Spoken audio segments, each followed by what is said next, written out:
menjadi alat mencegah pembusukan, merusak nilai kehidupan, menjadi alat membersihkan, membereskan hal yang tidak. Next.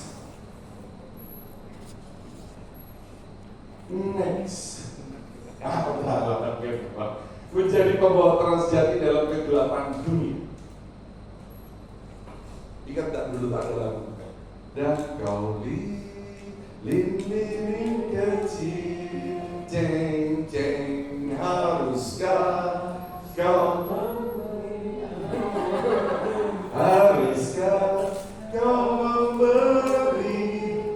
sekertas cahaya? Begitulah. Carilah nanti di YouTube ada itu lagu. Dan kau lilin kecil. Kau dan aku ini lilin kecil Bapak Ibu. Tapi begitu kita berkumpul bersama, kita memberi cahaya.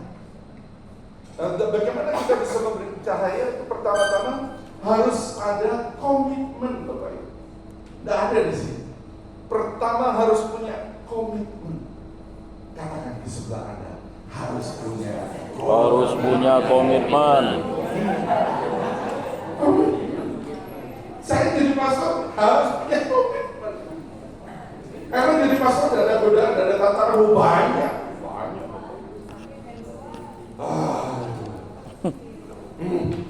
Untung saya badannya udah tidak karu-karuan jajaran ejek abrak-abrak. Kalau dulu saya masih langsing. Kaper boy. Rontok jantung hati wanita. Mati pastor. Telepok. Ya. Tapi saya punya komitmen, saya mau menjadi abdi Tuhan. Saya mau menjadi pelayan Tuhan. Di Medan orang bilang, "Pastor, kamu cakep. Ayo kita makan malam yuk." Ngajak makan malam udah jam 10 malam. Mau jadi apa saya? Ayo gebrek. Keluarnya udah jam 10, nunggunya jam 11. Makannya jam 12, habis itu buat teks, ambiar. Iya kan? Tapi benar, every choice is sacrifice. Setiap pilihan adalah sebuah korban, persembahan. Menjadi apapun itu sebuah persembahan. Katakan, aku bahagia. Aku bahagia. Ini loh penting. Saya baru bisa bilang aku bahagia sebagai pastor itu setelah 5 tahun Bapak Ibu. Setelah 5 tahun. Sebelumnya apa? Ya udah saya jalani aja hidup saya, mama saya begitu saja. Tetapi ada suatu titik di mana saya bertemu, saya retret pribadi. Lalu saya bertemu dengan seorang yang bisa berkata segala sesuatu tentang diri saya. Romo, bertobat ya. Romo, ngaku dosa ya. Dulu waktu kecil kan pernah nakal, jatuh dari pohon itu. Oh iya Pak. Dulu waktu seminaris pernah minum anggur ya. Oh iya. Dulu pernah gak jujur ya sama orang tua. Oh iya Pak. Tahu segala sesuatu tentang diri saya. Bahkan yang saya tutupi pun dia bisa bercerita. Dan akhirnya apa? Romo, 2 hal yang harus kamu lakukan. 1, mengaku dosa. 2, buka kitab Maliaki bab 2 ayat 1 sampai 2. Pernah dengar gak kitab Maliaki? Pernah. Coba buka. Dan hal ini katakan kepada hai para imam, jika kamu tidak bertobat dan jika kamu tidak mendengarkan perkataanku, maka aku akan merubah berkat-berkatmu menjadi kutuk. Betapa mengerikan Tuhan sertamu. Ini kutuk ketika saya tidak bertobat dan tidak mengaku dosa. Maka saya berubah hidup saya. Menjadi turning point hidup saya. Maliaki bab 2 ayat 1 sampai 2. Maliaki ada di tengah-tengah sebelum perjanjian baru. Hosea, Yoel, Amos, Obadiah, Yunus, Mika, Nahum, Habakuk, Sefania, Hagai, Sakaria, Maliaki. Nabi tengah. Ya. Ingatkan itu nabi-nabi kecil. Hosea, Yoel, Amos, Obadiah, Yunus, Mika, Nahum, Habakuk, Sefania, Hagai, Sakaria, Maliaki. Maleakhi bab 2 ayat 1 sampai 2. Coba baca. Sudah dapat? Oh, lengkap kitab sucinya. Saya sudah dapat. Abang tadi masih dapat. Mau pakai kacamata, bro. Maka sekarang kepada kamulah tertuju perintah ini, hai para imam. Hai para imam. Jika kamu tidak mendengarkan, Jika kamu tidak mendengarkan, dan jika kamu tidak memberi perhatian dan jika kamu tidak memberi perhatian untuk menghormati namaku, firman Tuhan semesta alam, maka aku akan mengirimkan kutuk. Aku akan mengirimkan kutuk, Bapak Ibu. Mau Anda diberkati pastor dengan kutuk?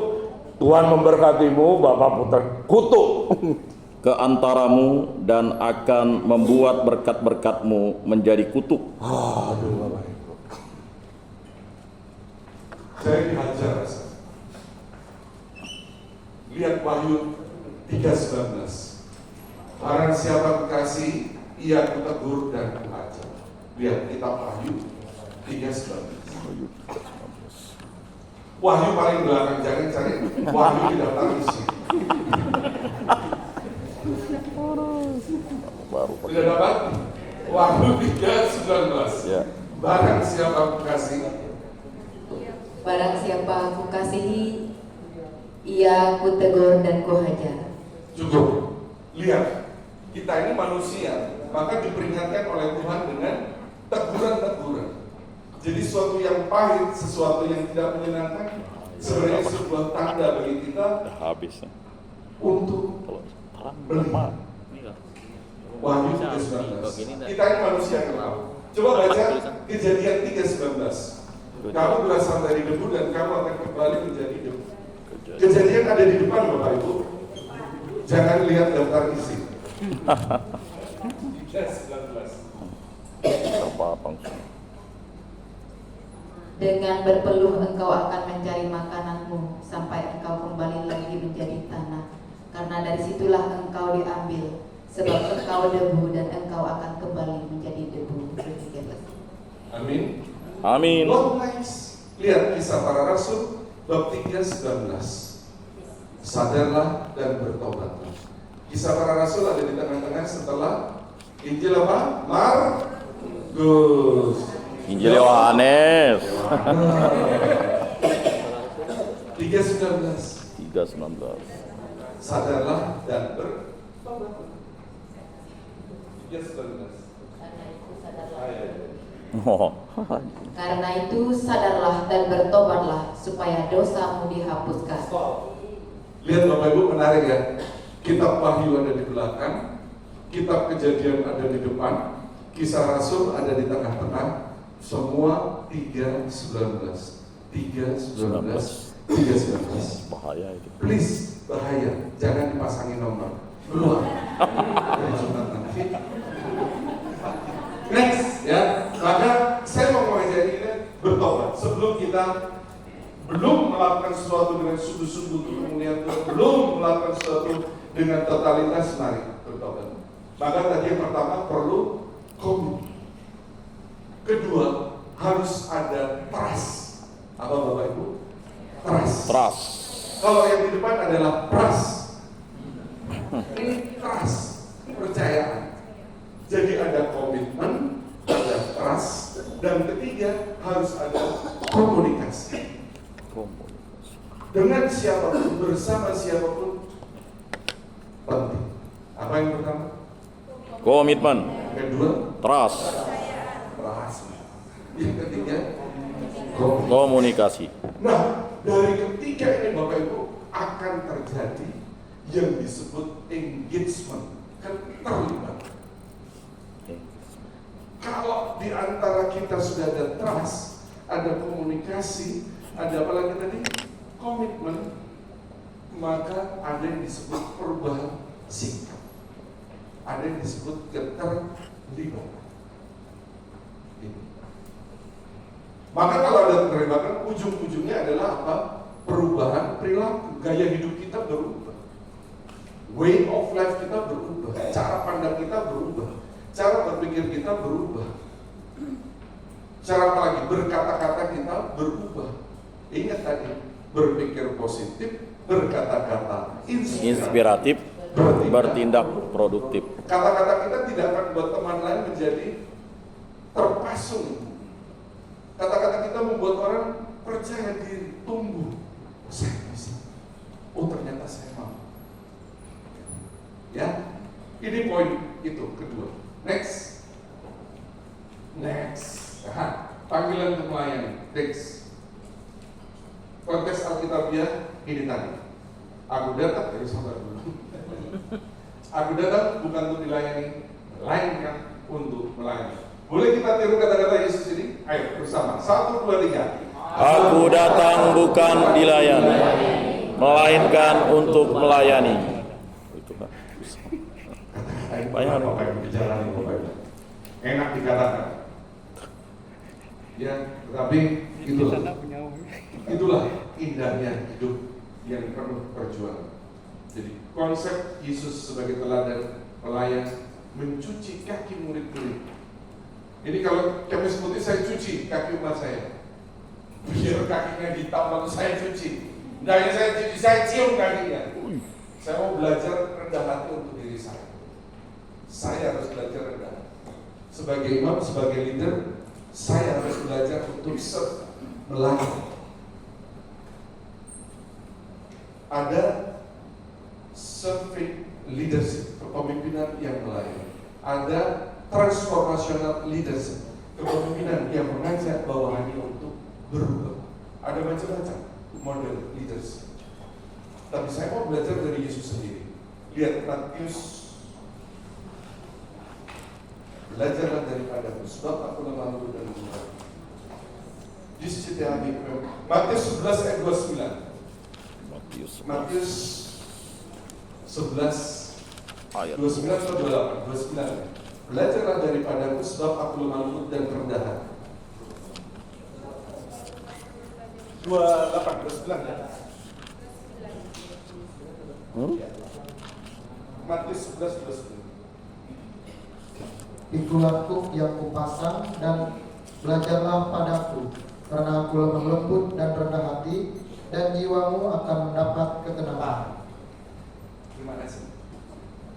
11:29. Belajarlah daripadaku, sebab aku lemah lembut dan murah. Ya, hamba yang menderita di saya. Next, konteksnya dimensi pelayanan penyuluh. Ada 3 poin. Pelayanan spiritual, pelayanan intelektual, pelayanan sosial. Spiritual, kita mengajak orang untuk memiliki iman yang lebih baik. Iman itu apa sih? Cinta. Cinta yang harus terbalas. Iman. Tapi kalau menurut Ibrani 11 ayat 1, iman adalah dasar segala sesuatu yang kita harapkan, bukti dari segala sesuatu yang tidak kelihatan. Coba buka Ibrani. Ibrani 11 ayat 1. Ibrani.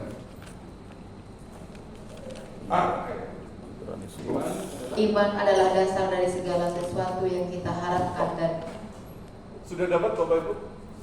Belum. Ibrani ada di belakang. 8 surat umum.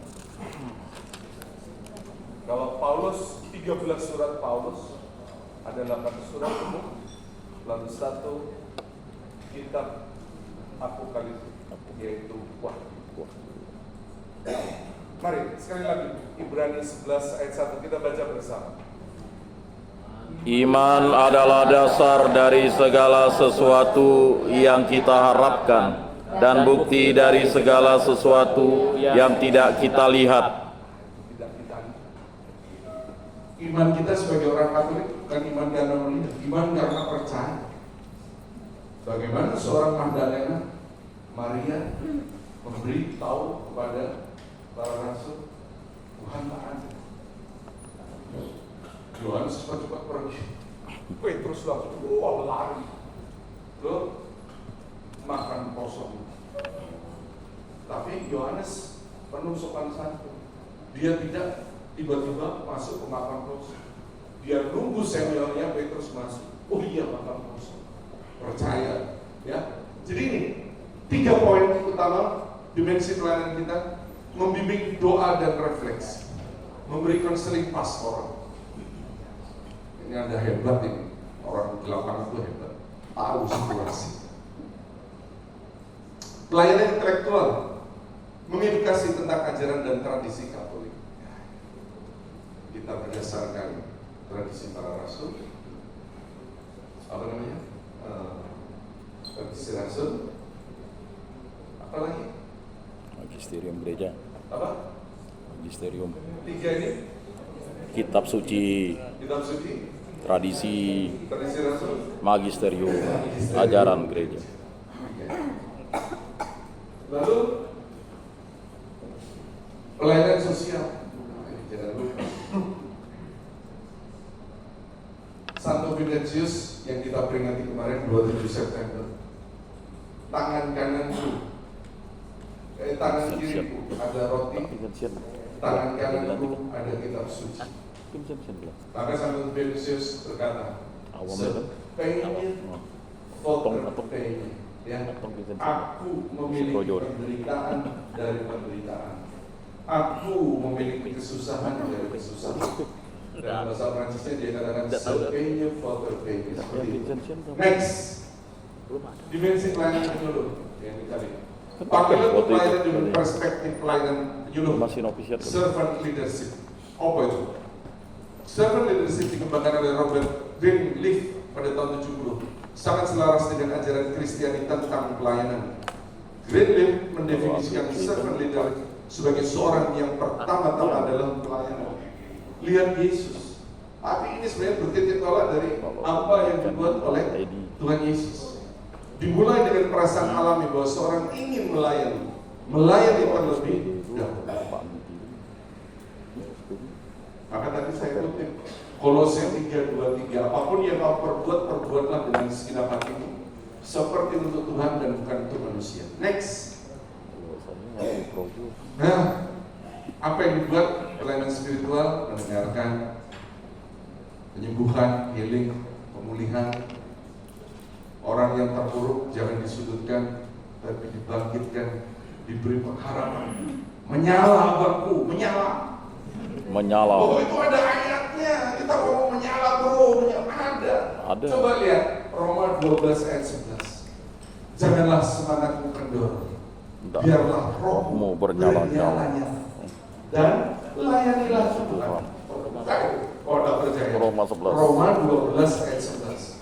Menyala bro. Ya, dapat tak? Ada tak? Ini abang ini cepat ini dapatnya ini. Roma 12 ayat 11.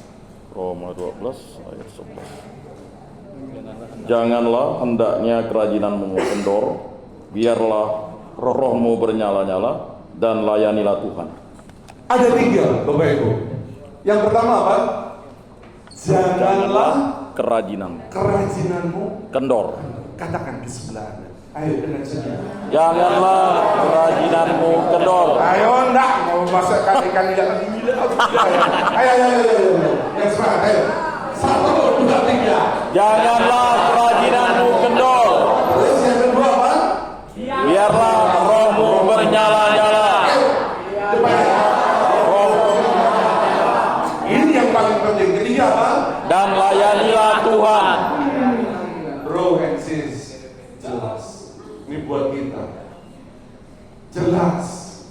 Tidak ada alasan melarikan diri seperti siapa yang di kota Niniwe itu? Yunus. Dapat tugas berat, lari dia, escape, melarikan diri, sembunyi di kapal. Begitu kapalnya mau buang saut jalan, kapal terombang ambing, buang mudi, ketahuan dia. Kamu ketahuan. Bukan pacaran, ketahuan dia. Sembunyi. Lari dari tanggung jawab. Sembunyi dia. Sembunyi Yunus ini. Kok Yunus sih? Yunus. Ya Yunus. Yunus. Lalu buanglah aku. Wow, dibuanglah.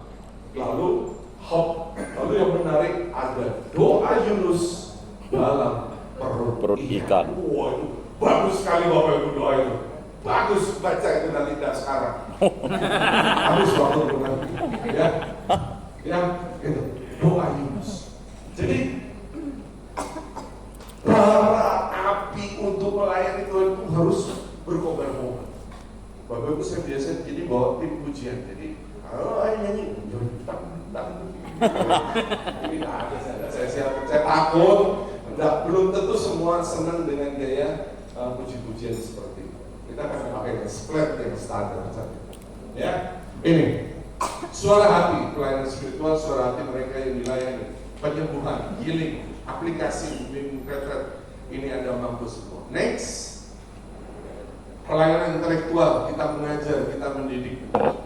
Tadi saya katakan, ini mudah quote habit. Kalau kita tidak memiliki apa-apa, tidak ada yang bisa kita beri. Oke, kesadaran awareness penyuluh, mengembangkan kesadaran diri, siapa dirinya, memahami kompleksitas isu-isu kontemporer saat ini apa, isu-isu zaman ini, IT, AI, semua. Kalau kita tidak berkembang, dilibas. Kalau tidak menarik, ditinggalkan. Jadi gunakan audio visual, gambar, film, apapun yang bisa dipakai, mengajar, gunakan itu. Ya, konseptualnya ada, kemampuan untuk melihat masalah perspektif yang lebih luas jangka panjang. Menyelenggarakan seminar tentang ajaran sosial gereja manifest. Ya, seperti itu. Next, pelayanan sosial, ya seperti inilah Bapak Ibu. Ya. Ada stewardship, foresight, kemampuan untuk mengantisipasi hasil situasi saat ini, perencanaan aplikasi, dan seterusnya. Bertitik tolak dengan servant leadership dalam pelayanan penyuluh sejalan dengan ajaran Paus Fransiskus tentang budaya perjumpaan saat ini. Fratelli tutti. Terus apalagi satu lagi yang kemarin itu tentang alam itu apa ya? Laudato Si. Laudato Si. Fratelli tutti, laudato Si. Bagaimana itu kita membahasakan Ini situ dalam ada. perjumpaan dengan saudara-saudari kita. Budaya. Semua orang adalah saudara. Fratelli tutti. Next. Nah, inilah kerendahan hati, empati, dedikasi, kreativitas. Lalu saya bahasakan dengan bahasa yang sederhana tadi. Ada komitmen, ada Trust. ada komunikasi. Baru ada keterlibatan. Ujung dari keterlibatan adalah perubahan perilaku. Gitu. Next. Ya, refleksi pribadi lah. Tapi tidak sekarang, buat sendiri nanti di rumah. Oke, Bapak Ibu. Selanjutnya sharing pengalaman, ya. Nah, buat sendiri lah itu. Lanjut, tantangan sosial saat ini. Krisis iklim, lingkungan, ketimpangan sosial ekonomi, polarisasi masyarakat, krisis identitas dan nilai perspektif Katolik dalam menanggapi tantangan harus. Nah, ini ensiklik Laudato Si Fransiskus, panggilan untuk pertobatan ekologis. Dulu di Koptari diajarkan bagaimana tidak menggunakan barang-barang yang baru. Kertas bekas kalau bisa kita gunakan lagi baliknya. Amplop bekas lalu dibalik, kita gunakan bagian dalamnya. Seperti itu. Penghematan air dan seterusnya. Macam-macam. Mengolah limbah dari air kotor menjadi air jernih dengan menggunakan tanaman-tanaman macam-macam ya. Lalu persahabatan, Fratelli tutti. Ini juga Paus Fransiskus 20. Pentingnya solidaritas global persaudaraan universal dalam menghadapi tantangan sosial. Kita tidak bisa jalan sendiri Bapak Ibu. Kita tidak akan mampu kalau kita berjalan sendiri. Kita akan menjadi lelah, tak berdaya, lalu frustrasi kalau jalan sendiri. Tapi begitu kita bergandengan tangan, kita berjalan dalam tim, kita akan menjadi kuat dan ada gairah, ada semangat. Next, ini peran penyuluh dalam konteks kontemporer, pembawa harapan. Lihat, kalau tadi Roma 12 ayat 11, sekarang bukalah Roma 12 ayat 12. Bersukacitalah dalam pengharapan, sabarlah dalam kesesatan, bertekunlah dalam doa. Mari kita bersama. Bersukacitalah dalam pengharapan, bersabarlah dalam kesesakan, dan bertekunlah dalam doa. Yang pertama apa? Bersukacitalah dalam pengharapan. Nah, bersukacitalah dalam Pengharapan. hope. Dalam bahasa Mandarinnya Sihuan. Hope, harapan. Dalam bahasa Latin dikatakan dum spiro spero. Ayo, dum spiro spero. Katakan di sebelah Anda. Dum spiro spero. Ketika aku bernafas, aku memiliki harapan. Ayo. Ketika aku bernapas, aku memiliki harapan. Yang keras ini Allah. Upayakan nilau gitu ya. Ketika aku bernafas, Ketika aku bernapas, aku memiliki harapan. tidak boleh padam harapannya. Roma berapa? Roma 12:12. Gampang kan diingat? 12. 3 Kolose 3. Oh itu Wahyu 3:19. Kejadian 3:19. Kisah Rasul 3:19. Kolose 3:23. Permainan angka ini untuk kita bagus sekali. Oke. Terus tadi Roma 12 ayat 12. Nah Bapak Ibu, hati-hati. Jangan jatuh dalam kesombongan ketika kita berhasil. Musuh Tuhan senang kalau kita jauh dari Tuhan dan kita jatuh pada kelemahan-kelemahan insani kita. Apa sih kelemahan insani kita? Sombong. Coba buka Amsal 6:16. Oh, lihat angkanya 6-6. Jadi bagus ya? Bagus ya? Bagus. 3:23. Amsal 6:16. Ada 6 perkara yang dibenci Allah, bahkan 7 yang menjadi kekejian baginya.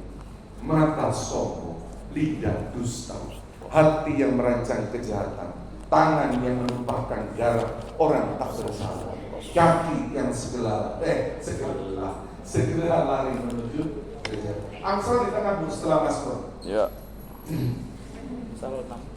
6:16. Tidak apa-apa. Lengkap kitab sucinya masih baru. Amsal 6:16. Amsal 16. 6:16. Ayo tolong suaranya, hatian cowok. 6 perkara ini yang dibenci Tuhan. Tuhan, bahkan 7 perkara yang menjadi kekejian bagi hatinya: mata sombong, lidah dusta, tangan yang menumpahkan darah orang yang tidak bersalah, hati yang membuat rencana-rencana yang jahat, kaki yang segera lari menuju kejahatan, seorang saksi dusta yang menyembur-nyemburkan kebohongan, dan yang menimbulkan pertengkaran saudara. Menarik ya? Ada semua ya dalam kitab suci ya? Ada. Macam ini advokasi perjuangan, lakukanlah benar. Ya, akhirnya tadi ayat cantik. Belilah kebenaran dan jangan menjualnya. Demikian juga dengan hikmat, didikan dan pengetahuan. Amsal 23 ayat 2. Wih, ayat cantik juga ya. Bapak Ibu punya nomor HP cantik, saya punya ayat Cantik. Amsal 23. Amsal 23 ayat 27. 27. Ayo kita dapat ya. Belilah kebenaran Belilah kebenaran. Dan jangan menjualnya.